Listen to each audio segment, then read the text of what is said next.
Las están matando, y también a sus hijos para matarlas a ellas en vida. Dos niñas asesinadas por su padre y arrojadas al mar en una bolsa para hacerle daño a la madre. Una chica de 17 descuartizada por su exnovio. Una de 21 arrojada por el balcón. Antes 5 mujeres y un niño asesinados en una sola semana por violencia machista. Así se llama. Y quienes la niegan y quienes pactan con ellos son cómplices.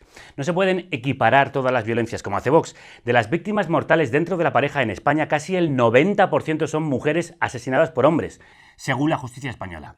La mitad de las mujeres asesinadas en el mundo mueren a manos de sus parejas o familiares hombres, según Naciones Unidas.